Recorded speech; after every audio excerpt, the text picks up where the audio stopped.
안녕하세요. 네, 뭐 어떤 교회는 가면 할렐루야 이렇게 대답도 하기도 하고, 그냥 저는 안녕하세요 하겠습니다. 안녕하세요. 네, 어, 여기가 좀 더 춥네요. 제가 사는 데보다는. 예, 그래서 캐나다 사는 사람 다 이구르에 사는 줄 아는데, 여기보다 조금 제가 사는 데는 따뜻한 것 같습니다. 덴버라는 데는 제가 2013년에 제가 밴쿠버부터 이제 한국에 사회 가다가 밴쿠버부터 저 샌디에고까지 서부 여행을 한번 그 당시에 한 적이 있었습니다. 이제 그 하나님 다음으로 우리가 신뢰하는 게 하나가 있잖아요. 신용카드라고. 신용카드 들고 이제 막 뭐 하여튼 결제 어떻게 되든 간에 막 긁으면서 이래가지고 한 1,500만 원 정도 15,000불 정도 그 당시에 끊었더라고요. 그래가지고 지금 다른 대륙은 다 가봤는데 그 당시에 아메리카 대륙을 안 와봐가지고 이제 밴쿠버부터 이렇게 쭉 오는 중에 이제 LA에 있는데 제가 페이스북에 친구들한테 뭐 나 지금 LA에 있다 막 하니까 연락이 왔어요. 친구 한 명이 지금 LA지 이러고 맞다고 그러니까 덴버로 빨리 가서 면접을 보고 오라는 거예요. 왜 그러냐고 그게 그 목사님 자리가 있으니까 빨리 가라고. 제가 목사님보다 먼저 덴버 올 뻔했습니다. 그래서 이제 덴버라는 그런 도시고요. 설교를 해야죠. 오늘 말씀을 먼저 아까 10절만 좀 펴주시면 좋을 것 같습니다.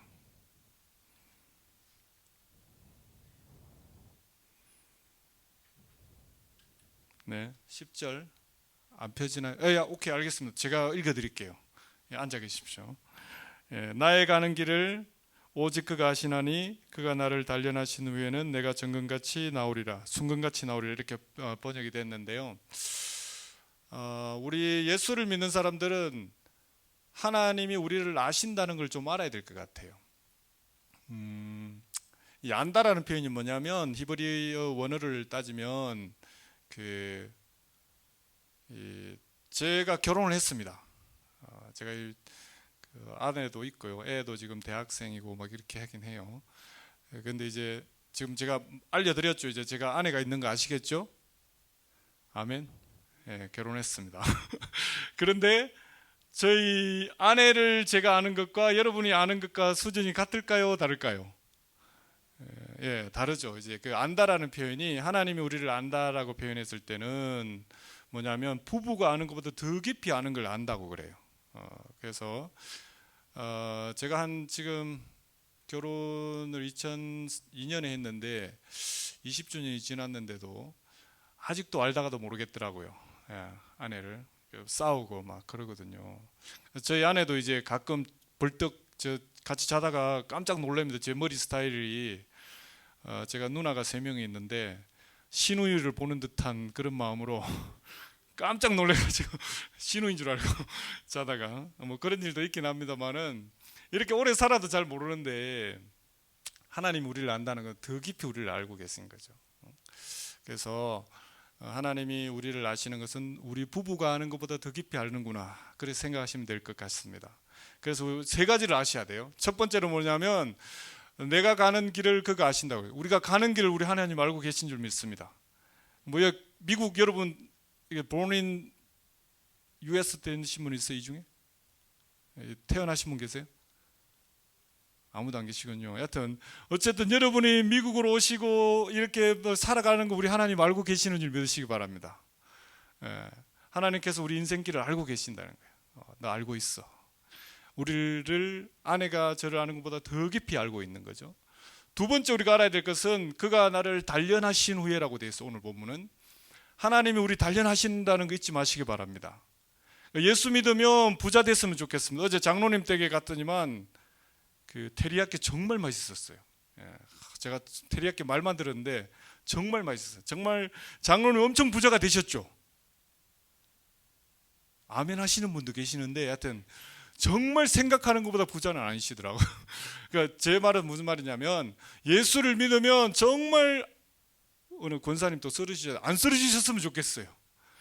우리 아이들 막 예수만 믿으면 좋은 대학 갔으면 좋겠어요.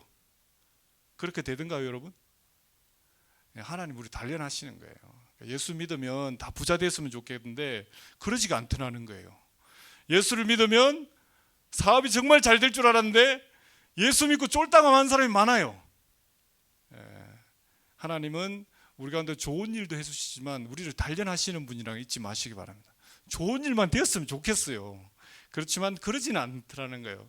그렇지만 그것도 우리 하나님이 우리를 단련하신다는 것 아셔야 됩니다.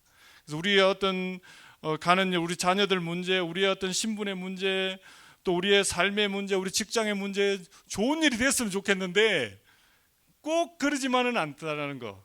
그것은 우리 하나님이 단련하고 계시다는 것 잊지 마시기 바랍니다. 그래서 혹시 오늘 기도 중에도 나오시는 근사님이 쓰러지셨다, 하나님이 단련하고 계시기 때문에 우리가 더 기도해야 되는 거예요.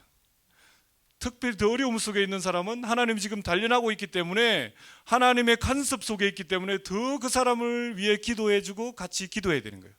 아멘. 어찌 보면 그런 사람들이 저랑 하나님 그 어려움을 당하는 분들이 하나님과 더 가까이 있는 줄도 몰라요. 저보다는. 권사님 오늘 쓰러지실 때 목사님하고 온 교회가 기도해 주잖아요.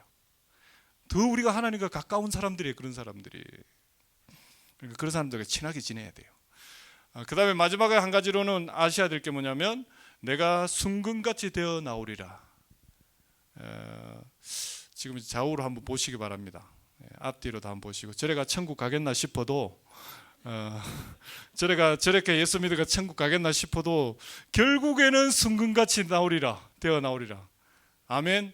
이럴 때는 아멘 좀 해도 돼요, 여러분. 결국에는 우리 모두가 이렇게 천국 갈 것 우리의 자녀들이 저래가 천국 가겠나 싶어도 하나님이 결국은 다 순금같이 만들어낼 줄 믿습니다. 그게 우리 하나님이에요. 우리가 믿고 있는 하나님이에요. 우리가 아셔야 돼요. 그리고 저것이 저래가 되겠나, 막 지옥 가겠네 그런 마음이 들지라도 하나님은 우리보다 능력이 뛰어나시기 때문에 천국 가게 만드시는 분이 우리 하나님을 믿으시기 바랍니다. 제가 원주민 사역을 하면 아까 길거리에도 보셨지만 저분들은 제가 사역하는 대상은 아니에요. 하여튼 더 깊은 곳에 저는 들어가는데 그분들이 저래가 천국 가겠나 예수 믿겠나 싶어도 하나님을 믿으니까 가는 거예요. 우리가 하나님을 믿으니까. 저는 못 하겠더라고요. 한 번은 우리 아이를 데리고 이제 그 원주민역에 들어갔는데 같이 뭐 작업하기로 했는데 오늘 10시까지 갈 테니까 기다리고 있으라고 하니까 알겠다고 오라고 했는데 갔는데 그날 저녁에 마약을 하셨어. 그래가지고 우리 아이한테다가 과음 지르고 난리가 났어. 그때 초등학교 3학년 5학년밖에 안 되는 애를 갖다가 막 옆에 과음 지르고 그랬는데 나는 이거 못하겠다. 그런 생각이 들었는데 돌아오는 길에 내 인생에 언제 이런 거 경험해 보겠냐. 그런 생각이 들면서 하나님이 다시금 그 지역을 들어가게 만드시고, 그래서 결국 또 들어가고 또 들어가고 하는 그런 일들이 생겼죠. 제 생각 같아서는 힘들 것 같은데 하나님이 그렇게 하시기 때문에 우리는 할 수 있는 믿음이 있다고 저는 생각이 듭니다. 설교는 마쳤습니다. 설교는 이제 세 가지 뭐라고요? 아신다라는 건데, 우리 가는 길 아시고, 그다음 우리 단련하신다는 거 아시고, 결국은 나온다. 이 세 가지면 오늘 기억하고 집에 돌아가시면 되겠습니다. 이제 그렇지만 또 제가 또 집에 가면 또 안 되잖아요. 이제 다시 3시간이나 비행기를 타고 왔는데. 하여튼 그래서 제가 뭘 하고 있는지 한번 간단하게만 보여드리겠습니다.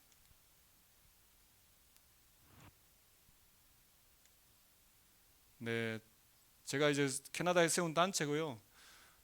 세몬 미니스트리하고 L자가 빠졌는데 자꾸 고치려고 그러시는데 그냥 그런 의미가 아니고 약자만 딴 겁니다. 제가 만든 Specialist and Masters of Nations라고 해가지고 원주민을 위해서 그냥 우리의 있는 전문성으로 섬긴다 이런 의미로 가지고 세운 단체고요.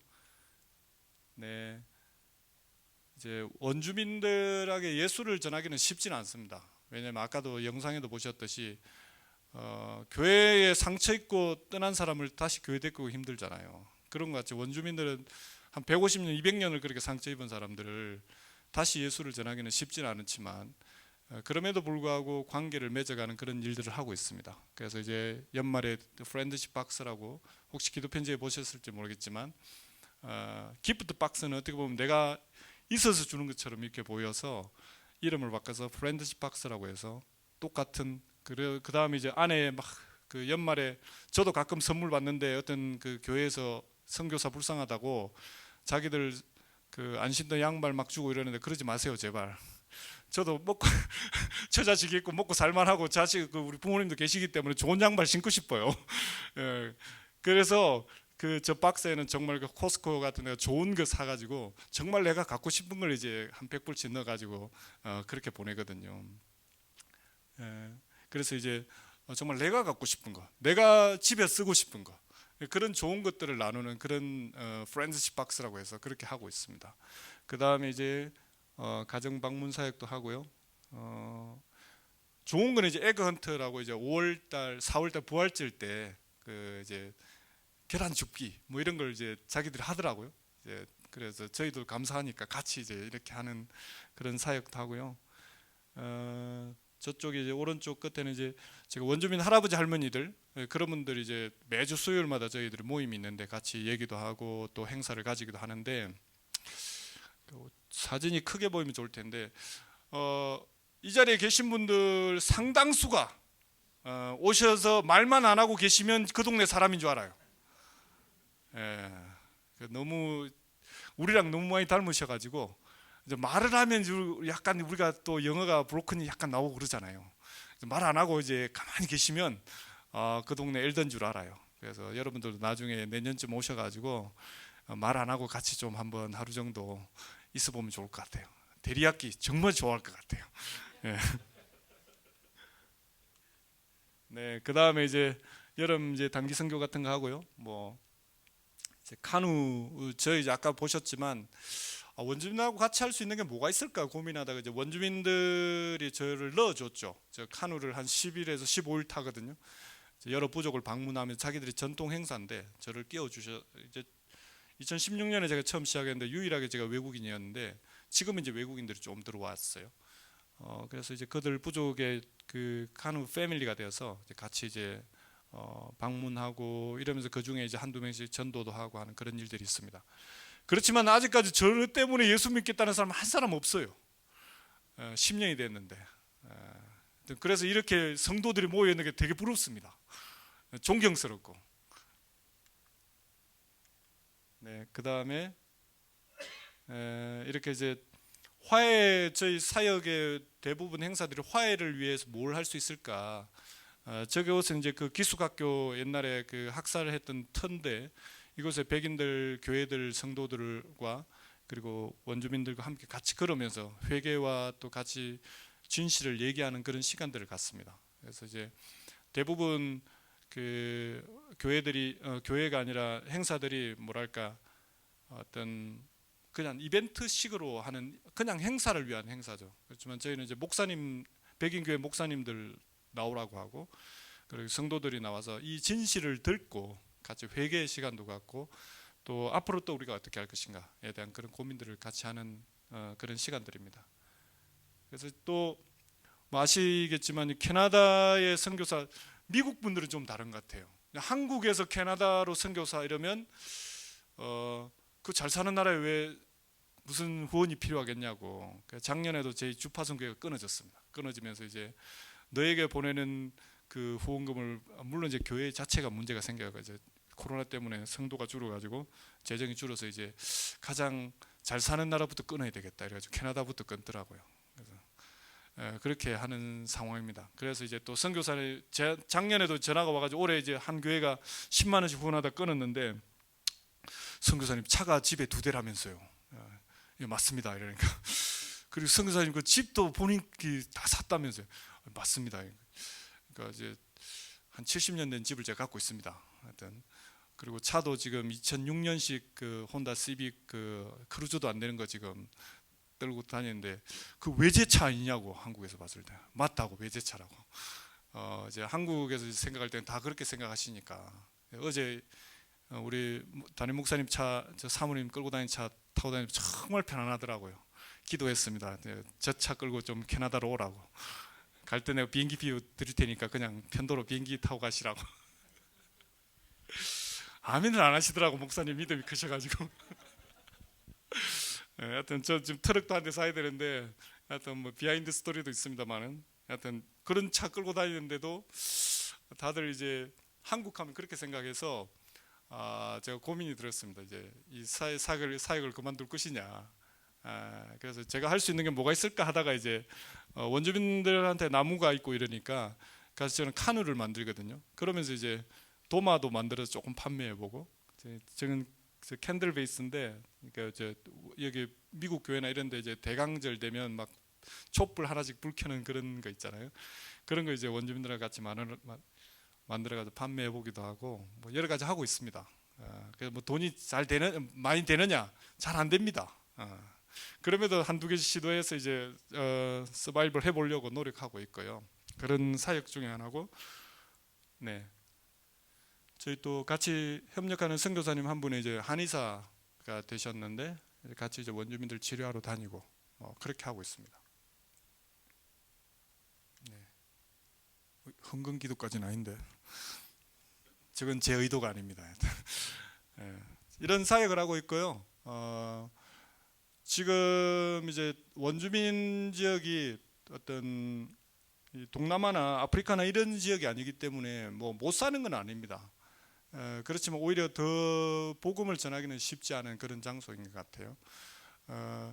그렇지만 우리가 생각했을 때 저는 왜 원주민 선교를 보냈을까에 대한 하나님에 대한 어떤 그 질문을 할 때 몇 가지 그 이유가 있었는데, 그 중에 하나는 우리나라가 왜 이렇게 복음화가 됐을까? 한국이 복음화된 이유는 뭐 우리가 옛날에 평양 대부흥 운동 얘기도 하고 그다음에 원산 대부흥 운동 얘기도 하긴 했는데, 처음으로 오신 분이 캐나다 목사로 오신 분이 캐나다 선교사님이었죠. 언더우드 선교사님이나 이런 분들은 직업을 가지고 오신 분들이고, 목사로서 오신 분은 이제 맥켄지라는 선교사님이셨는데, 그분이 한국에 오시자마자 2년 만에 소천하시죠. 한국에서.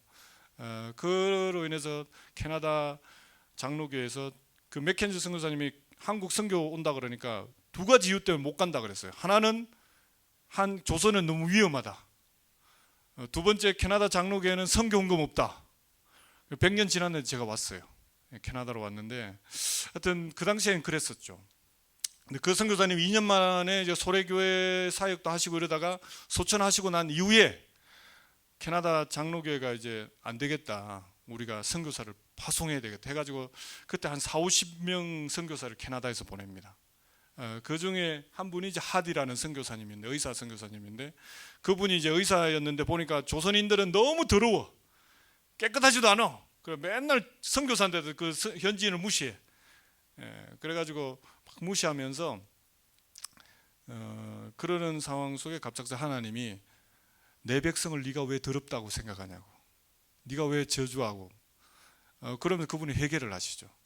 그때부터 회개 운동이 일어나가지고 원산의 대부흥 운동이 일어나고 평양 대부흥 운동이 일어나가지고 우리 한국이 이렇게 된 거죠. 100년 뒤에 이제 저희들이 이제 뭐 목사님도 마찬가지고 이렇게 선교사들로, 여러 장로님들도 마찬가지로 이렇게 직업을 가지고 우리가 다 와서 선교사로 와 계시는 거 아니겠어요? 저는 그렇게 와 있다고 저는 믿습니다.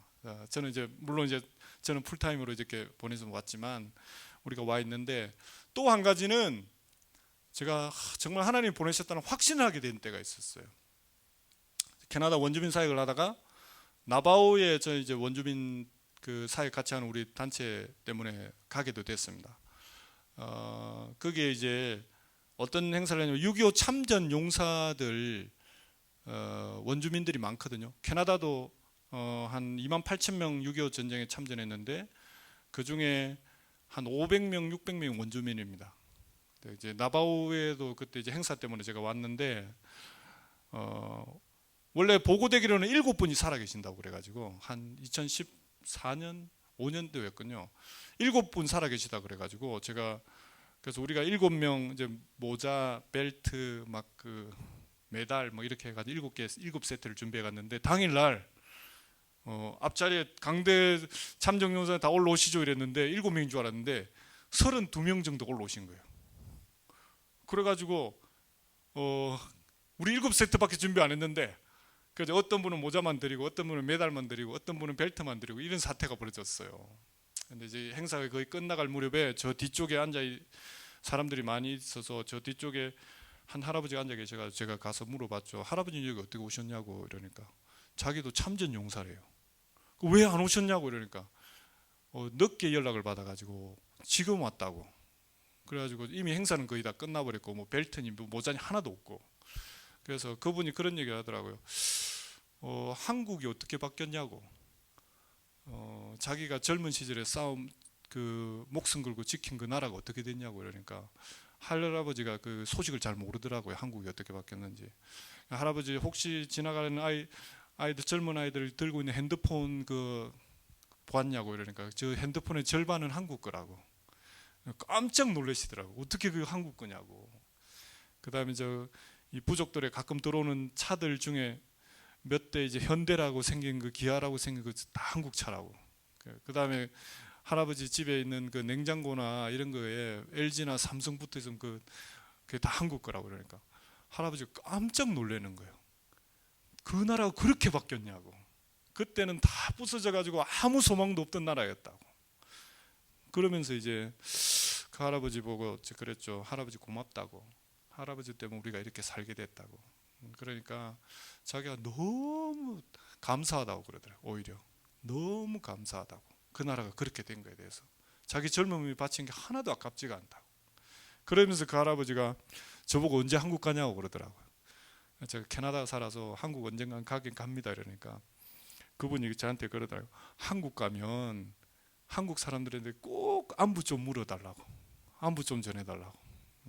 그래서 제가 설교하는 한국 커뮤니티에 설교하고 한국 가서 설교할 때마다 이제 이런 얘기를 합니다. 그분을 대신해서 여러분한테 여쭤보겠습니다. 여러분 잘 지내고 계십니까? 네, 제가 그분한테 예전에 또 사진도 보내고 오늘도 좀 찍어가 보내야 될 것 같아요. 하여튼 그 어르신이 지금 살아계시는지는 모르겠어요. 진짜 연락을 받지도 않는 이런 상황이 됐는데 그분을 대신해서 한 번 더 묻겠습니다. 여러분 잘 지내고 계시죠? 네, 우리를 위해서 목숨 바친 사람이 그렇게 원주민들이 많아요. 그래서 그분들 때문에 하나님 우리를 보냈구나. 근데 안타까운 것은 캐나다 같은 경우는 그분들이 우리가 믿는 이 하나님을 오해하고 있구나. 그래서 하나님이 이곳에 보냈구나 하는 그런 생각을 하게 되었어요. 그게 제가 사역하고 있는 거고요. 이제 그걸 떠나서 제가 좀 간증을 나누고 시간이 되는 데까지만 하고요. 또 2년 뒤에 오라고 그러니까 나머지는 2년 뒤에 하고 혹시 중간에 너무 졸리거나 집에 가고 싶으신 분은 배고프시면 나가셔도 되겠습니다. 하여튼 그러지 않기를 바라면서 저는 경남 하동이라는 곳에서 태어났습니다. 아버지가 이제 저희 동네는 예수 믿는 집이 한 집도 없었습니다. 교회까지 한 4km 가까이 됐는데 교회까지 가는데 예수 믿는 곳은 한 곳도 없었습니다. 저희 동네가 여씨들 집성촌이거든요. 그러니까 저희 동네가 한 25가정 정도가 살았는데 2가정 빼고 다 여씨였어요. 그래가지고 세상에 여씨가 최고 많다고 그 친구들이 그랬거든요. 진짜 그런 줄 알았어요. 제 친구들 다 여씨니까. 혹시 이 중에 여씨 안 계시죠? 주변에 친척에는 여씨가 안 계시길 바랍니다. 하여튼 근데 이제 제 친구 하면 김씨고 저는 이가였어요. 근데 세상에 여씨가 최고 많다 그러니까 그런 줄 알았어요. 나중에 알고 봤더니만 도시로 전학을 제가 부산으로 전학 왔는데 세상에 그 이씨가 3분의 1이고 김씨가 3분의 1이고 박씨가 3분의 1이고 여씨는 찾아볼 수가 없었어요. 그런 동네에 제가 살았어요. 그런데 제 아버지가 이제 그 암에 걸리셨어요. 40대 중반에. 저희가 6남매인데 아버지가 암에 걸리시고 나서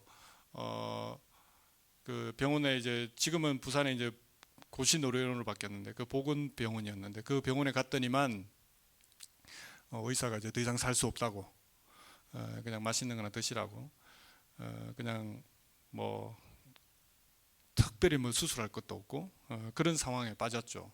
그러면서 이제 아버지가 사업을 하다가 소장사를 하시다 망했기 때문에 쫄딱 망해서 이제 그 큰 누나는 이제 돈을 벌러 가야 되니까 중학교 졸업하자마자 바로 이제 그 식모살이로 부산 쪽으로 가고 나머지 이제 둘째 누나가 이제 중학교 2학년인데 소녀 가장으로 부모님은 이제 병 치료한다고 부산으로 가버리고 이제 저희들이 시골에만 남았죠. 제가 막내였는데 근데 이제 아버지가 이제 돌아가시게 되니까 동네가 좀 야박해지더라고요.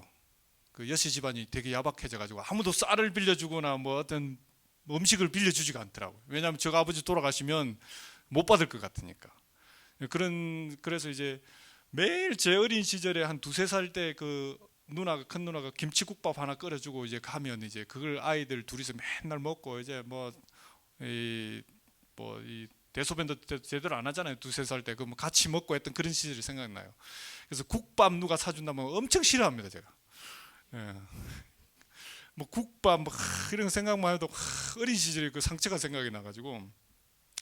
그런데 이제 그 아버지가 병원에 갔더니만 더 이상 살 수 없다고 그러니까 정말 저희들은 그 무당을 숭배하고 하여튼 그 아버지가 돌아가시기 직전에 자식들이 지금 굶어 죽기 직전인데 마지막 굿 한 번 하고 돌아가시려고 그 당시에 돈 50만 원을 호주머니에 넣어 있을 때 지금 한 500만 원 넘었겠죠.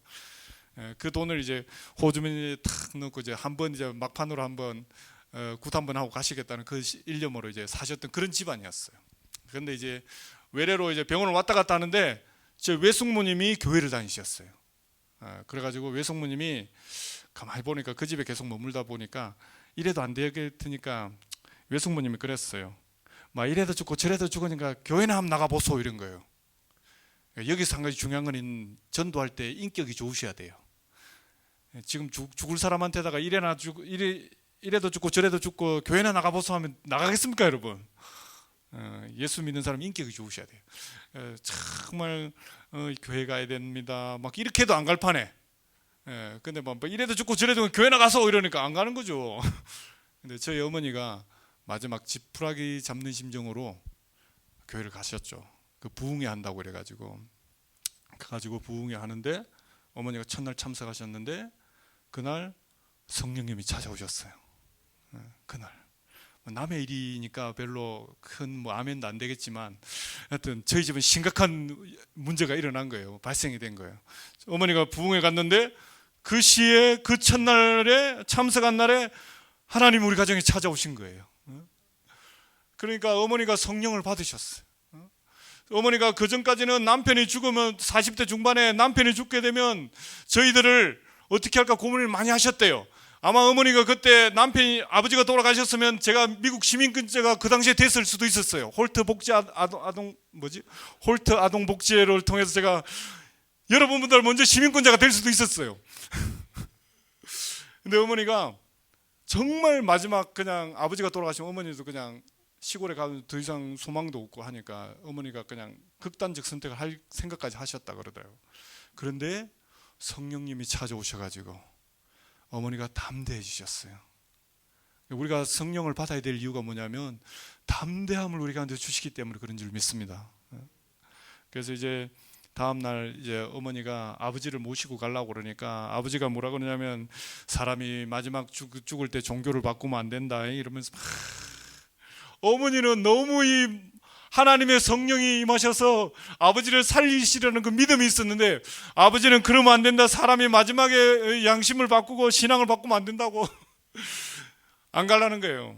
근데 이제 어머니가 한 번만 부탁해 끌고 가서 부흥회 자리에 가가지고 아버지를 그 자리에 세우셨어요.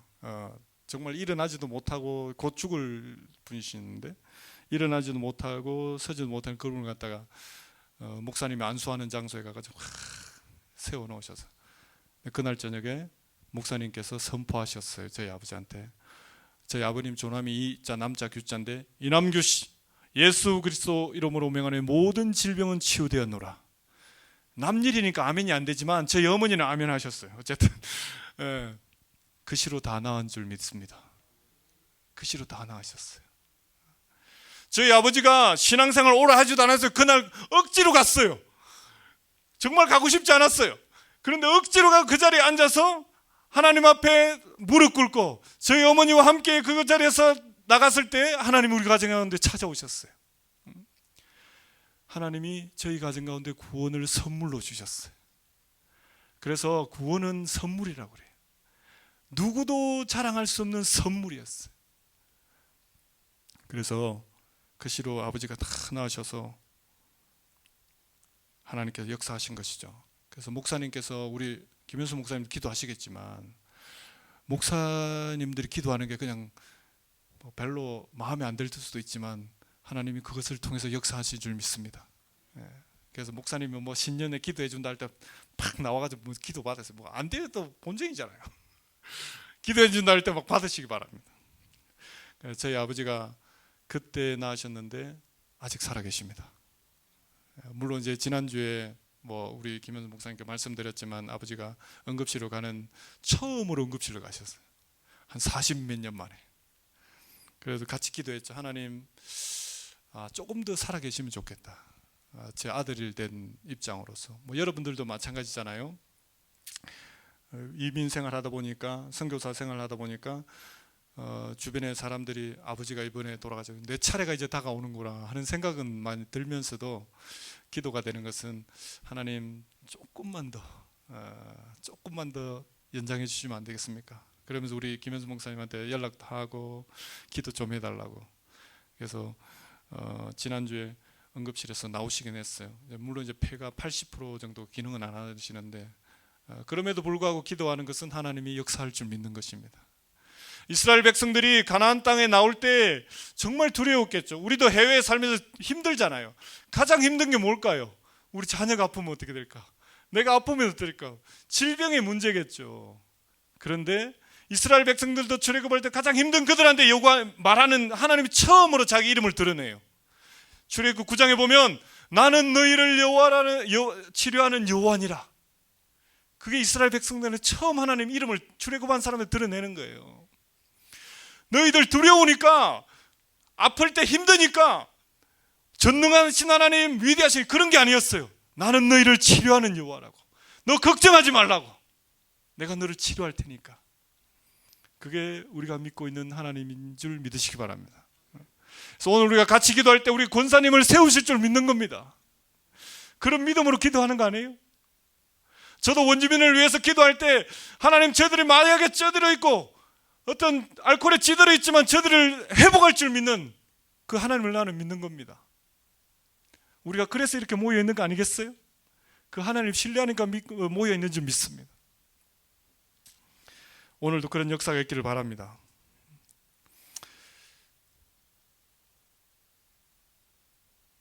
그런데 하나님을 믿는다고 해가지고 저희 아버지가 그렇게 돌아왔는데, 고향을 돌아오는데 동시에 그때 세 분이 암이 걸리셨거든요. 그런데 저희 아버지는 이제 살아서 오셨는데, 아버지가 한 6개월 만에 이제 고향에 돌아왔는데 양쪽에 보니까 산을 넘어오는데 양쪽에 묘가 새롭게 쓴 게 2개가 있더라고요. 보니까 그 한 분은 그 당시에 미국 의사를 초청해가지고 치료하러 가셨던 분, 그 당시에 또 서울에 가서 이제 치료하셨던 분, 그런 분들이었는데 6개월 만에 돌아와 보니까 그분들은 다 돌아가신 거예요. 저희 아버지만 사신 거예요. 우리가 믿고 있는 하나님 이런 분인 줄 믿으시기 바랍니다. 미국의 의사보다, 미국에 사시는구나. 미국의 의사보다 여튼 서울의 의사보다 더 위대하신 분이 우리 치료자 하나님을 믿으시기 바랍니다. 그게 우리가 믿고 있는 하나님이에요. 그런데 제가 이제 시골에 사는데 예수를 믿는다고 해가지고 이제 부자가 되지는 않더라고요. 몸은 아버지가 치유가 되셨는데 가난은 여전히 계속되더라고. 그래서 이제 농번기만 되면 아버지가 이제 도시에 있는 누나들, 형님들 다 불러가지고 이제 주말마다 일을 해야 돼요. 자식들은 그 아브라함 시대에 마찬가지로 이제 어떻게 보면 일하는 일꾼들이니까 주말마다 와가지고 일하고 막 이렇게 하는데 모든 아이들이 그렇게 와서 일을 하거든요. 근데 아버지가 그 바쁜 농번기에도 불구하고 주일날 오전에 예배 드리는 것은 한 번을 빼지 않더라고요. 왜냐하면 일 좀 더 하면 되는데, 그럼에도 불구하고 그 아이들을 옷을 똑바로 입혀가지고 하나님 앞에 가야 된다고. 하나님 앞에 가야 된다고. 그 바쁜 농번기에 정말 힘들었던 건 뭐냐면, 이 농사철에 이제 봄 조금 지나서 이제 논에 물을 대는 게 중요하거든요. 근데 동네 사람들이 6시 집성촌이라 자기들끼리만 주일날 오전에 막 물을 대고 오후에는 물을 스톱을 하는 거예요. 우리는 교회 갔다 오잖아요. 그러면 막 어머니가 와가지고 옆집에 가가지고 물 좀 달라고 막 우리 논에 물 달라고 막 그런데 동네 사람들이 뭐라 그러냐면 아이 교회 가지 말고 물 할 때 같이 했으면 됐지 막 이러는 거예요. 일부러 그렇게 하는 거예요. 그럼에도 불구하고 저희 아버지가 어머니가 주일날 예배를 빼먹었을까요? 안 빼먹었을까요? 왜냐하면 하나님은 살아있다는 걸 느끼기 때문에. 농사가 망해본 적이 한 번도 없고요. 주일날 물 한 번 안 줬다 해가지고 확 죽어버린 적도 없고, 하나님이 살아있기 때문에 우리는 하나님 앞에 예배하러 갔던 저희 아버지의 신앙에 정말 저는 존경스러워요.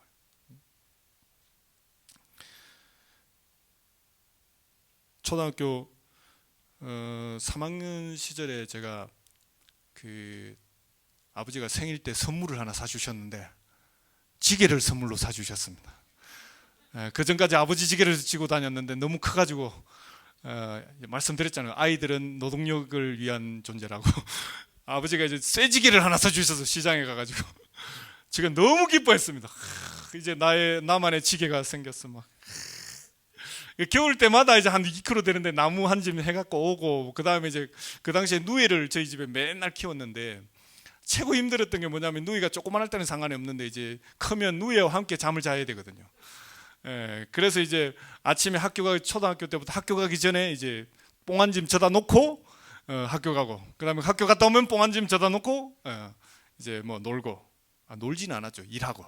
하여튼 그렇게 삶을 살았는데 초등학교 한 4학년, 5학년 때쯤 돼서 이제 겨울 방학 때면 맨날 이제 남하로 갔다 와야 되거든요. 한 2km 되는데,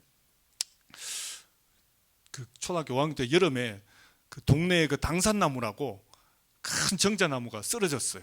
그 이제 여름에 그 태풍에 쓰러졌는데, 그 저희 동네에 가장 힘세신 형님이 계셨는데, 그 범한 형님이라고, 그 형님이 그 길을 막고 있으니까 그 형님이 톱을 갖고 여름에 이제 그 톱을 갖고 길 치운다고 쓸었어요. 제 개인 생각인데 아마 그 당시에 그 일사병으로 이제 햇빛이 너무 세가지고 쓰러지신 것 같은데, 동네 어르신들은 그렇게 생각하지 않더라고요. 저 신적인 나무를 누가 만지다가 쓰러졌다고 그래가지고 그런가 보다 하고 있는데, 이제 여름에는 문제가 없었어요. 이제 가을 되니까 이제 달구지도 지나다녀야 되고 경운기도 지나가야 되는데 그 나무를 누군가 치워야 돼요.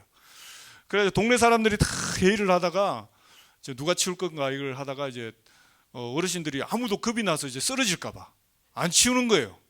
동네 사람들이 다 와가지고 이제 저희 집에 온 거예요. 그래서 저희 아버지한테다가 이장님이 찾아오셔가지고 상렬이 아버지 좀 보자고 그러더라고요. 왜 그러시냐고 이러니까 상렬이 집 이걸 좀 치워야 되겠다고.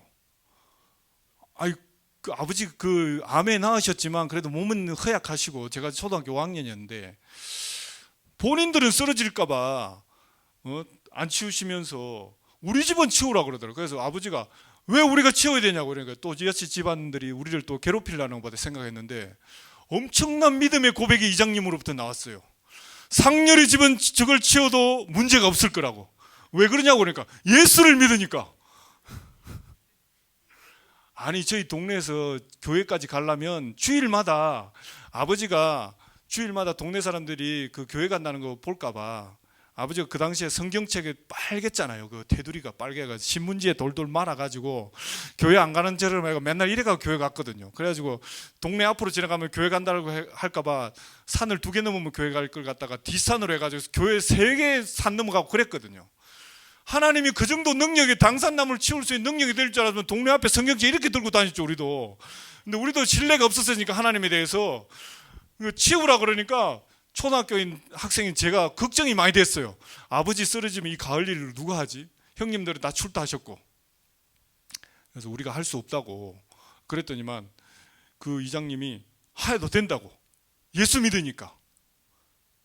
그 정도로 예수님의 능력이 있는 줄 알았으면 다 했죠. 그래서 이제 결국은 아버지랑 이 동네에 쫓겨나기 싫으니까 아버지랑 어떻게 할까요? 그러니까 아버지가 해야지 어쩌겠노 이래가지고 그래가지고 그 가을에 아버지랑 톱을 가지고 이제 그 당산나무를 썰었어요. 동네 사람들 가까이 오지도 않아요. 혹시 톱밥이라도 자기한테 더 묻을까봐. 근데 저희 아버지랑 이제 막 썰었는데 아버지가 안 쓰러지시더라고. 안 쓰러지셔가지고 이제 당산나무가 어마어마한 거 아시죠? 그 정자나무가. 그래서 아버지랑 그 썰면서 집 옆이니까 제가 2년 동안 그 당산나무를 썰어가지고 2년 동안 나무하러 안 갔습니다. 따뜻하게 지냈습니다. 할렐루야. 우리가 믿고 있는 하나님 이런 분이에요. 당산나무보다 센 사람은 여러분 믿고 있는 거예요. 아멘. 그래가지고 동네 사람 다 인정해요. 저 집은 당산나무를 지어도 저 사람은 믿고 있는 게 진짜라는 거. 근데 어떤 날 보면 밤에 가끔 이제 동네 사람 찾아와요. 이제 그 시골에는 정지라고 그러잖아요. 부엌에 이제 찾아와가지고 제가 방에 누워 있으면 옆집에 누구가 찾아와요. 상렬이 아버지, 상렬이 엄마, 그 상렬이 아버지 암 나왔죠. 예, 이러니까 어떻게 나왔냐고. 저희 아버지가 저희 어머니 초등학교를 안 나오셨어요. 졸업까지를 못 하신 것 같아요. 5학년까지 하신 것 같은데, 하여튼 뭐 성경을 그냥 예수 믿고 나서 성경을 읽었지 그 전까지만 해도 성경 글도 잘 모르셨어요. 저희 아버지가 어머니가 막 성경을 가르쳤을까 그분들한테? 저희 어머니 아버지가 그분들한테 한마디 했던 말은 늘 기억이 나요. 나 아무것도 모르는데 교회 가면 우리 목사님이 어떻게 나았는지 가르쳐 줄 거라고. 상렬이 엄마, 상렬이 아버지 암 나은 거 어떻게 됐냐고. 나는 잘 모르겠는데 우리 교회 가면 우리 목사님이 알려줄 거라고. 우리 아버지 주기도문 겨우 외우셨고 사도신경 겨우 외웠던 그런 분이에요. 그렇지만 아버지 마음속에 뭐냐면 교회에 가면 살 수 있을 거라고. 교회에 가면 우리 목사님이 알려줄 거라고. 그렇게만 말한 것만 들었어요. 그런데요, 제가 시골을 떠날 때까지 한 사람도 교회 가는 거 못 봤어요. 다들 돌아가시더라고요. 한 사람도 교회를 안 가시더라고요. 제가 그때 깨달은 게 뭐냐면 이 교회 오는 거 있잖아요. 쉽게 오는 거 아니에요. 성령님의 역사가 있지 않는 이상 이 자리에 와 있을 사람 아무도 없어요. 성령님이 역사하시니까 이 자리에 오신 거예요. 그리고 보면 이제 앞뒤로 한번 돌아보시기 바랍니다. 한번 봐주세요. 성령님이 역사하시니까 저분이 이 자리에 와 있는 거예요. 성령님이 계시니까 지금 이 자리에 와 있는 거예요. 이 자리에도 성령님이 역사한 줄 믿습니다. 이 이민사회에 하나님이 역사하니까 이 자리에 각각 앉아 있는 거예요. 저는 믿어요. 교회 나가는 것 성령의 역사가 아니면 오기도 힘들고, 막말로 교회만큼 지루한 데가 어디 있습니까? 요즘 막 뭐라 말하면서 설교하지 마라. 설교가 이렇게 지루한 게 돼버렸어요. 그런 데가 교회인데 이렇게 와 앉아 있는 것 자체가 하나님이 역사하기 때문에 이 자리에 다 앉아 계신 줄 믿습니다. 그래서 귀하게 보셔야 돼요. 초등학교를 조금 넘기고 오늘 12시 안에 마쳐야지 좀 곰탕이 기다리고 있다 하니까 다음에 2년 뒤에 우리 중학생 목사님 12시 안에 마쳐야 되죠. 안 그러면 후원도 안 하고 다 끊기고 이제 오지 말라 할까봐. 계속 가난하니까 저는 이제 그런 생각이 들었어요. 하나님이 좀 부자면 얼마나, 누구는 뭐 기도회가 응답받아가 뭐 잘 살다고 했는데 우리는 그러진 않더라고요. 저희 집은 늘 소작농이고 이제 연말 되면 이제 농사 다 짓고 나면 절반은 주인이 가져가고 막 쌀밥은 이제 그거 때 농사 짓고 나서 쌀 한번 딱 말리고 나서 딱 한번 쌀밥 먹고 나머지 그 쌀 다 팔아가지고 정부미로 다 팔아와가지고 정말 제가 군대에 힘들었습니다. 그 어린 시절에 먹었던 정부미가 군대에 그대로 있더라고. 정말 괴로웠어요. 저는 어린 시절이 생각이 나가지고. 근데 제가 이제 그 YM에 있는 예수전도회라는 단체에 이제 제가 대학 다니다가 하나님을 정말 알고 싶어가지고, 하나님이 부자이시고 부유하시고 또 하나님이 우리의 모든 세워주시는 분이라고 믿고 그걸 느끼고 싶어가지고 그 YM의 그 DTS라는 데를 갔어요. 학교 휴학을 하고. 참 하나님께 기도했던 제목이 딱 한 가지 있었어요. 뭐 은사를 받고 하나님의 역사를 경험하고 막 뭐 어떤 방언을 하고 예언을 하고 그런 거 말고, 뭐 치유의 능력 이런 거 그런 거 말고, 저는 하나님이 살아있다는 건 딱 증거 한 가지만 보여달라고 그랬어요. 뭐냐면 하나님 이번 그 훈련 중에 6개월을 하는데 3개월은 국내 강의를 듣고 3개월은 아우리치 해외 전도여행을 가니까 하나님 정말 살아계시다면 국제선 비행기만 한 번만 태워주신다면 정말 제 삶을 다 드리겠다고. 그 여하튼 다른 거 쓸데없다고 여하튼 외연 이런 거 안 해도 된다고 여하튼 방언 이런 거 안 해도 되고 정말 하나님이 살아계신 증거는 국제선 비행기만 태워주시면 정말 내 모든 걸 다 내놓고 섬기겠다고 그랬어요. 그래가지고 이제 3개월 이제 갈 때 이제 그 주의사항이 있었어요. 이 훈련 들어오실 때는 특별히 여권 같은 거 가져오지 말라고, 잃어버리면 안 되니까. 그럼에도 불구하고 저는 가져갔어요. 믿음의 정표로 여권을 가져오지 말라는. 저는 딴 사람 아무도 안 가져오면서 저는 가져왔습니다. 주님 막 보여주면서 막. 그래가지고 이제 3개월이 거의 끝나갈 무렵 아프리카에 한 팀 가고 중국에 한 팀 가고 국내가 3팀이라고 그러더라고요. 전도여행을 가는 게. 저는 기도했습니다. 주님, 아프리카까지는 갈 필요가 없습니다. 2번 그 국제선 비행기 갈아타야 된다더라고요. 그까지는 안 해주셔도 됩니다. 중국 한방 갔다 오는 그것만 해주시면 내가 정말 내 삶을 다 드리겠다고 막 기도하고 있는데 이제 여러분 신청하십시오. 이제 중국 가실 분 아프리카 가실 분 신청하라 그러는데 저는 돈이 없으니까 하나님이 채워줄 줄 믿고 중국을 가야 되겠다 막 기도하고 있는데 어떻게 됐을까요, 여러분? 기도가 끝나기 전에 10명 중국 간다는 다 찼더라고요. 나는 기도도 끝나지도 않았는데 10명 다 찼어. 그래가지고 역시 하나님 역시 대단하죠. 한 번 태우시네, 2번 태우시는구나. 막 국제선 2번 태우실 줄 알고 할렐루야 막 하고 있는데 이제 아프리카 10명 간다는데 8명이 찼어요. 2명 남았대. 제가 어떻게 했겠습니까, 여러분? 기도했죠. 주님, 저 자리 한 자리를 줄 믿습니다. 막 기도하는데 2명 남아 있어요. 근데 우리 책임 간사님이 저한테 와가지고 상렬 형제님 국내 팀입니다 이러더라고요. 제가 그때 어떻게 기도했을까요?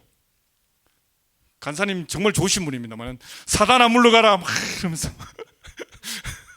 사단아 물러가라 막 이러면서 속으로, 실제로 하면 혼나니까 속으로 사단아 물러가라 막 이렇게 기도하고 있는데 국내 팀이래요 자꾸. 그래가지고 주여 아닙니다 막 하면서. 근데 저 좀 시간 지나고 나니까 그 2명도 다 차더라고요. 여러분 이럴 때 우리가 기도를 멈춰야 될까요? 계속해야 될까요? 저는 기도했죠. 주님, 저 중에 한 명이 아플 줄 믿습니다. 저 중에 한 명이 돈이 없어가 못 갈 줄 믿습니다. 기도하는데 역시 우리 주님은 신실하게 제한테 응답을 안 하시더라고요. 다 아프리카 다 가고 중국 다 가고 저는 이제 국내 전라북도를 이제 돌아다니면서 헤매면서, 물론 그 국내 선교하면서 은혜는 받았습니다만은 정말 저희한테 쓴 마음이 있었어요. 어떤 마음이냐, 돈 있는 놈은 저렇게 국제선 비행기도 타고 돈 없는 우리는 아무것도 아닌 맨날 국내나 땅이나 파고 막 이러면서 이제 정말 힘들었어요. 이제 마음이. 그 전도행 이제 하고 3개월 이제 돌아왔어요. 이제 마지막 이제 랩업하는 시간 있잖아요. 그 보고하는 그 시간에 사람들이 이제 막 아프리카 팀들이 아프리카 갔는데 갑작스럽게 이제 몇 개월 동안 비가 안 오다가 자기들이 가니까 비가 오더래요. 그래서 그 비가 오는 걸 굿 뉴스라고 그래가지고 막 그러면서 예수님을 전하는데 막 사람들이 예수를 믿고 난리가 났대요.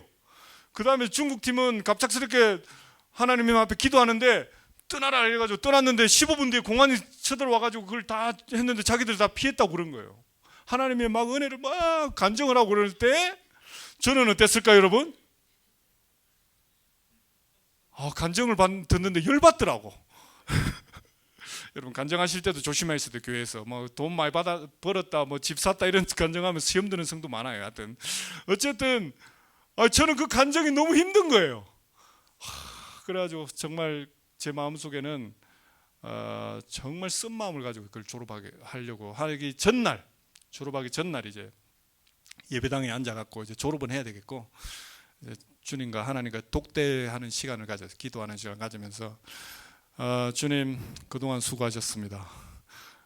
서로 이제 빠빠이 합시다. 여하튼 혹시 제 삶에 개입하시거나 이런 거 하지 마시라고. 여하튼 하나님 하시려 하나님 하시고, 저는 제 일하고, 제가 법대 출신이거든요. 제가 이제 다시 내 돈으로 내가 비행기 타고 다니겠다고. 내가 이제 앞으로 변호사가 되어서 그래가지고 앞으로 내 삶에 개입하지 마시라고. 혹시 어떤 선교 한 곳 갔던데 갔는데 불 끄고 음악 막 오늘 같은 음악 틀면서 뭐 헌신할 사람 손 들으라 이러면 저는 그때 눈 안 감고 눈 부릅뜨고 우는 사자와 같이 그런 거 내가 헌신하지 않기로 결단하겠다고. 절대 나를 부르지 마시라고. 이렇게 하고 이제 기도하고 있었습니다.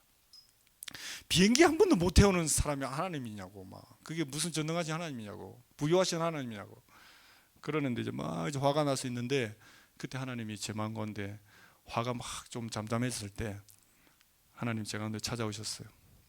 제 마음 가운데 아들아 실망했냐 이 마음을 주시더라고요. 제가 여러분처럼 인격이 좋았으면 예 실망했습니다 뭐 이렇게 했을 텐데 제 마음속에 어떤 반발이 일어나가지고 그걸 말이라고 하시냐고 그러면서 국제선 비행기도 못 태우시는 뭐 하나님이라고 딴 놈들은 가기 싫다는 데 보내고 막 또 화가 났어요. 그래서 막 또 1시간 울고 그랬는데 이제 또 잠잠해지니까 하나님이 제 가운데 또 마음에 말씀하시는 게 아들아 네가 지겹도록 비행기를 타리라 이 마음을 주시더라고요. 할렐루야 해야 되잖아 그럴 때. 근데 할렐루야가 안 되더라고. 제 마음속에 혹시 한 번이나 태워놓고 그런 소리 하시라고 막 그러면서 한 번이나 태워놓지 막 하고 하는데 갑작스럽게 제 마음 가운데 혹시 어린이 대공원에 모형 비행기 태워가지고 막 멀미 나도록 태워보시고 네 은혜가 내게 족한 일하려고 하는 거 아니죠? 막 더 화가 나더라고요. 그 끝났어요. 끝났는데 이제 서로 이제 각기 제 길로 갔는데 물론 이제 그 중간에 스토리가 많습니다만은 그다음 뭐 어떤 학교와 관련된 일들이 여러 가지가 있습니다만은 12시에 딱 마치려고 지금 고민 중이기 때문에 예, 그래서 이제 하나님이 그 뒤에 이제 YM에 이제 스텝으로 섬기게 되고 이러면서 이제 진짜 비행기를 태우시는데 하나님이 정말 죽도록 많이 태우시더라고요. 그래가지고 이제 뭐 진짜 죽겠더라고요. 그 제가 티베트 선교사로 가려고 했는데 오후 4시부터는 편서풍이 부는데 그 비행기가 활주로를 못 떠가지고 그래도 여러분 가야 된다고 시도해야 된다 가지고 기장이 시도를 하는 바람에 죽을 뻔했어요. 비행기가 추락할 뻔했는데 또 한 번은 또 결혼하고 나 시베리아를 갔는데 아내가 원래 시베리아 선교사였거든요. 이제 그 시베리아를 첫째 7개월 때 이제 선교지에 들어가야 된다고 갔는데 그 공항에 시베리아 공항에 도착을 했는데 공항에 불이 안 켜진 거예요. 활주로에도 불도 거의 뭐 제대로 안 켜져 있고 그래서 기장이 그 방송을 대한항공이 처음 취항하는 날이었는데 여러분 우리가 밤 12시에 도착하기로 돼 있었는데 공항에 그게 스케줄이 안 돼 있었나 봅니다. 그래서 직원들이 다 퇴근을 해가지고 지금 상공에서 우리가 연료가 2시간 남았으니까 여기 뱅뱅 돌아볼 테니까 혹시 여러분 두려워하지 마시라고. 여하튼 그래가지고 한 1시간쯤 지나가니까 이제 활주로에 불이 켜지고 그래서 랜딩해 본 적도 있어요. 하여튼 그런데 이제 그게 끝난 줄 알았어요. 뭐 캐나다도 오고 이랬는데 작년에 어떤 일이 있었냐면 작년에 제가 사는 동네에 그 대한항공 기장님이 친하게 지내는 분이 계세요. 그분이 제가 원주민 지역에 이제 가끔 가면 바닷가에 조개도 캐고 그러거든요. 굴도 줍고 이러는데 그 옆에 이제 조그마한 공항이 있어요. 그 리저널 공항이 하나 있는데 제가 집사님이 혹시 목사님 뭐 조개 캐는데 이런데 없으세요? 그래서 원주민 지역이 있다고 이러니까 자기 경비행기가 4대가 있는데 그 경비행기 타고 갈 수 있다고 그러더라고요. 그래서 비행기를 타고 조개를 캐러 갔어요. 그래가지고 이런 일도 있구나 그래가지고 하고 있는데 한 2-3번 갔어요. 그래서 집사님이 그러더라고요. 내가 맨날 운전하기 피곤하니까 목사님 좀 운전 좀 해보세요 그러더라고요. 그래서 이거 운전해도 되는 겁니까? 이러니까 해보시라고 하니까 이거 돌리니까 막 비행기가 하늘에서 날아 돌아다니더라고요. 그러면서 이제 집사님이 그러더라고요. 혹시 목사님 비행기 배워볼 생각 없으시냐고. 그 배워도 되는 겁니까? 이러니까 엄청나게 비싼 거 아닙니까? 이러니까 방법은 있다고 이래가지고 이제 학원을 가든지 아니면 학원을 가면 한 15만 불 정도 들어요. 근데 이제 그거 말고 캐나다에서는 법적으로 자기가 비행기 갖고 있으면 그걸 교관을 고용해가지고 배울 수 있다고 그러더라고요. 그래가지고 비행기가 얼마입니까? 그러니까 15만 불 한대요. 제가 돈이 없습니다. 15만 불이니까. 캐나다에 이런 법이 돼. 100분의 1만 소유하고 있으면 된대요. 그래서 15만 불짜리가 이제 되니까 그 집사님이 10만 불 비행기라고 생각해서 혹시 1000불 없냐고 그러더라고요. 그래서 천불은 제가 어떻게 한 2~3개월이면 만들 수 있겠습니다. 그러니까 그래서 집사님이 사인을 해주더라고요. 이 100분의 1 소유를 이상열 씨가 갖게 됩니다. 그래가지고 등록을 시켜줬어요. 제가 이제 비행기가 있는 사람이 됐습니다. 근데 이제 교육을 받는데, 비행기 교육을 받는데 어떻게 이제 교관들이 이제 가르쳐 주는데, 이제 또 한인 친구들이 또 다 가르쳐 주더라고요. 그 베테랑 교관들이 와가지고 가르쳐 주는데, 비행기는 그냥 일반 비행기는 왔다 갔다 하는 거, 우리 차 고속도로에 왔다 갔다 하는 건 쉽잖아요. 그런 것처럼 일반 비행기는 쉬운데, 이제 기장들이 배우는 거는 뭐냐면, 이제 파일럿들이 배워야 될 거는 뭐냐면, 위급한 상황일 경우를 어떻게 대처하는, 이런 걸 계속 배워요. 처음에 한 2~3주, 한 2~3번은 재밌더라고요. 그래서 스파럴 다이빙이라고 해가지고, 다이브라고 해가지고 비행기를 갖다 추락을 시킵니다. 뱅글뱅글 돌려 추락을 시키면 그걸 회복시키는, 이런 걸 맨날 해요. 그럼 슬로우 플라이시라고 해가지고 비행기를 아주 천천히 날려가가지고 그걸 갖다가 어떻게 그런 걸 막 시켜요. 근데 너무 힘들더라고요. 그러니까 비행기를 추락을 시키는데 교관이 정신 차렸어요, 목사님. 정신 차리고 막 이래가지고 비행기 다시 올려야 되고 막 이런 일을 계속 하는데, 한 번은 비행기를 이제 확 추락을 시키는데 너무 힘들어가지고 막 가음을 확 지르는데, 그때 하나님이 제 가운데 마음을 주셨는데, 네가 기도했잖아. 네가 기도했잖아, 이 마음이 막 드는 거예요. 네가 비행기 타고 싶다고 기도했잖아. 그래가지고 제가 그때 회개했습니다. 기도 이거 함부로 하면 안 되는구나. 적당히 기도할 때 하나님이 우리 가운데 늘 역사하시니까 받은 것도 은혜도 한번 생각해 보시고 기도하라는 거예요. 우리 하나님은 우리 가운데 채워주실 줄 믿는 분인지 믿습니다. 그렇기 때문에 기도할 때도 오늘까지 주신 것 감사도 하시고, 하나님이 역사하셨구나 감사하시고, 그런 우리가 됐으면 좋겠습니다.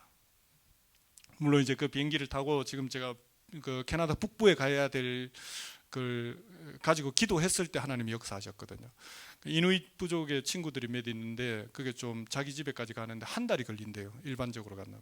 그래서 비행기 같은 그렇게 경비행기가 있으면 한 2~3일이면 갈 수 있는 거리라서 아직까지 비행기 라이센스를 못 땄습니다만은 계속 기도하고 있어요. 이것 때문에 한국에서 후원이 끊어졌습니다. 이상열 선교사 비행기를 가지고 있는 사람이라고. 하여튼 그런 상황입니다. 다음번에 하고 이제 마지막으로 그냥 하나만 하고 우리 마칩시다. 집에 가야 되니까. 참 그 캐나다에 살아도 많은 사람들이 이민하고 싶은 그런 나라이기도 한데, 이제 아이들 둘이가 있는데, 한 번은 저희가 약간 시골인데 한 40분 1시간 가면 이제 썰이라는 도시가 있어요. 이제 어릴 때, 지금은 아닙니다만 어릴 때 그 아이들을 데리고 이제 그 도시의 몰에 가면 레고라는 그걸 파는 데가 있더라고요. 그래서 아이들을 데리고 딱 가면 아이들이 맨날 이제 가서 생일 때 같은 데 데리고 갔거든요. 가면 그 막 구경하고, 나올 때는 맨날 조그마한 거 미니어처 하나 사주거든요. 그러니까 이제 하루는 애가 그 놀러 갔는데 벽에 딱 큰 그 레고 해놓는데 벽에 붙어 있더라고요. 뭐 하냐 이러니까, 어차피 아빠가 안 사줄 거 이거 느끼기라도 하고 가겠다고 벽에 붙어갖고, 쪽팔린다 빨리 가자. 조그마한 거 하나 사갖고 이제 다시 뛰어왔는데, 한국을 이제 다 같이 갈 때가 있었어요. 한 몇 년 전에, 한 6년 7년 전에 아이들이 한국 가면서 그런 얘기 하더라고요. 아빠 한국 가면 레고 좀 큰 거 사주면 안 되냐고. 왜 그러냐고 그러니까 아이들도 알더라고. 여기 캐나다 게 되게 비싸다고. 한국이 좀 어떻게 됐는지 모르겠는데 좀 싸요. 그래서 그래 아빠가 뭐 사주지 한국 가서. 뭐 그래서 그 영등포에 가면 그 큰 왕구 파는 데 있는데 거기 아이들을 데리고 들어갔죠. 아빠가 사준다 했으니까. 그래서 이제 들어가서 사와 이러니까 두 아이들이 이제 각자 하나씩 사와 이러니까 사왔는데 요만한 걸 사왔더라고요. 그래서 왜 그걸 사왔어? 이러니까 그 아이들이 그러더라고. 아빠 돈 없잖아. 그래서 참 아빠로서 마음이 힘들더라고요. 아빠 돈 없잖아. 맨날 뭐 조그마한 거 사주고, 아이들은 이것도 아빠가 사줄까라는 그런 걱정이 생겼던 거죠. 또 두 번째로 한 애가 그러더라고요. 아빠 이거 비행기에 큰 거 사면 아빠 비행기에 그 짐이 많아서 못 가져가잖아. 맨날 제가 이제 뭐 원주민 줘야 될 뭐 어떤 물건 사가고 사역 물품 사가고 뭐 집 고치는 물품 사가고 이러니까 이 큰 거 사가면 아빠 이 붙이지 못하잖아. 아빠로서의 자존심도 많이 상할 뿐만 아니라 사역자로서 마음이 많이 아팠어요. 그래서 제가 그랬어요. 다시 그 놔두고 다시 들어가라고. 들어가서 너희 둘이 가지고 올 수 있는 최고 큰 거 가지고 오라고. 아빠가 돈이 많아서 그런 게 아니라 혹시 이 아이들이 하나님 아버지에 대해서도 늘 인색한 아버지, 제가 어릴 때 겪었던 그 하나님은 늘 나에게 채워주지 않는 하나님, 그것을 경험하게 할까봐 아빠가 그랬어.